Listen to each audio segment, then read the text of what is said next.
So hey guys, welcome to my our channel. সবাই কেমন আছো? আশা করছি সবাই ভালো আছো। তো আজকের আবার বিকেল বিকেল আমি একটু ঘুরতে বেরিয়ে গেলাম, কালকের আবার বাড়ি যেতে হবে। তো ওই জন্য আজকে একটু তাড়াতাড়ি বেরিয়ে গেছে। তো দেখো গাইস, এই আশেপাশে এই যে ব্যাকগ্রাউন্ডগুলো, এইগুলো ছাড়া তো আমি আর তোমাদেরকে নতুন কিছু আর শেয়ার করতে পারবো না, কারণ আমি মেদিনীপুরে গিয়ে তোমাদের আগের ভিডিওই বলেছি যে আমি মাসির বাড়ি গিয়ে মেদিনীপুরে গিয়ে আমি শুধু একটু আশেপাশেই ঘুরেছি, আদার্স কোনো জায়গায় ঘুরিনি। তো আজকে তোমাদের আরও একটা সুন্দর একটা জায়গা দেখাবো। পুরো মনে হবে যে আমি সুন্দরবনে এসেছি। পুরো মাটির, মানে রাস্তাটা টোটালি মাটির, আরও আশেপাশে জায়গাগুলো খুব সুন্দর, দারুণ। তো আমি এটাই বলবো, তো ভিডিওটা দেখার আগে কেউ স্কিপ করো না। আর গাইস, তোমরা দেখো, এটাই বলবো গ্রাম সাইড কতটা সুন্দর হয় আর কতটা সত্যি একটা মধুর একটা জায়গা হয়।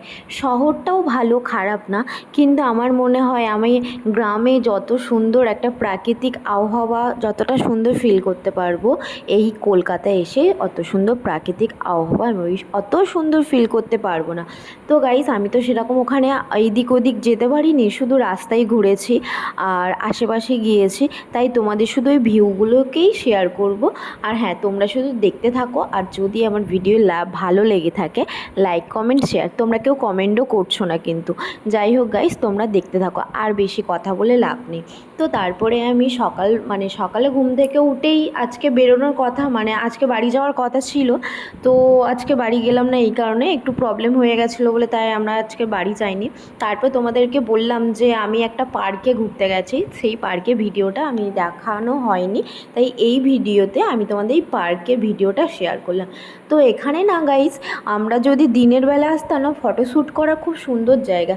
দেখো, আমি এই রাত্রিবেলাই তোমাদের দেখাচ্ছি পুরো এগিয়ে, মানে ওটাও খুব সুন্দরই একটা ব্যাপার। পার্কটা সত্যি খুব সুন্দর, ওখানে কাপেলরা বেশি যায়। যাই হোক, পাবলিক প্লেস না ওটা, কাপেলদের জন্য একদম পারফেক্ট। তারপর তোমাদেরকে আমি একটু আগেই বললাম যে আমি তোমাদের এত সুন্দর একটা ভিউ দেখাবো, পুরো সুন্দরবনের মতন, আর পুরো একটা মাটির একটা রাস্তা। এরকম দেখো গাইস, ব্যাকগ্রাউন্ডটা আর ভিউটা দেখো কতটা সুন্দর। এইটা কিন্তু এইটা কি বলো তো, এই যে জল যাচ্ছে, এটা কিন্তু একটা একটা নদী, আর সবাই মাছও ধরে। আর বর্ষাকাল যখন খুব জল বৃষ্টি হয় তখন মাছ ধরে। আর এই যে আমরা এই রাস্তা দিয়ে যাচ্ছি, এটা শুকনো বলে তাই আমরা এত সুন্দর লাগছে গাইজ, বিশ্বাস করো। এটা যখন বর্ষাকাল হবে না, এখান থেকে না একটুও যেতে পারবে না, একটু না। আর সৌরভের তো খুবই ভালো লাগছে, মানে আমার হাজব্যান্ডের খুবই ভালো লাগছে। আর এই দেখো, এখানে হচ্ছে মা কালী পুজো হচ্ছে। তো ওখানে একটা পুজো হচ্ছে কালী ঠাকুরের। তো যাই হোক গাইস, তারপর দেখো গাইস, আমার তো ভীষণ ভীষণ ভালো লাগছে। আর এখানে অনেকে না জাল টাল ফেলে রেখেছে, এই যে দেখো সরু সরু করে রাস্তা বনের মাঝখান দিয়ে, এখান দিয়ে ওরা যাতায়াত করে, যারা মাছ টাছ ধরে। তো আমারও ভীষণ ভালো লাগছে, আর ওকেও খুব ভালো লাগছে। আর দেখো গাইস, যখন আমি ফার্স্ট ঢুকেছিলাম তখন আমার না খুব একটু ভয় ভয় লেগে গেছিলো। আমি বলছি, বাবা এরকমও রাস্তা হয়? আমি এতদিন টিভিতে দেখতাম এরকম সরু, এরকম আমি তো ভাবতে পারি না। আবার দেখছি, আমি ভেবেছি এই রাস্তার মধ্যে কি আমি আর ও আছে, কিন্তু না, দেখো সবাই গ্রুপ সব আড্ডা টাড্ডা মারছে। আমি আবার জিজুকে জিজ্ঞেস করলাম, জিজু এখানেও কি লোকজন, এত লোকজন এখানে? বলছে হ্যাঁ, খুব গরম পড়লে আর এই রাস্তাটা এই দিকটায় টোটালি ঠান্ডা, আর খুবই ভালো লাগবে। তো এই দেখো, যত ভেতরে ঢুকছি তত লোকজন ভর্তি। তারপরে আমরা এখানটায় কিছুক্ষণ একটু দাঁড়ালাম, একটু ভিউটা পাওয়ার জন্য। আমি বলছি একটুখানি দাঁড়াও, অনেকক্ষণ বাইক চলেছে, একটু ভালো লাগছে, কিছুক্ষণ দাঁড়ালাম। তো তারপর দাঁড়িয়েছি।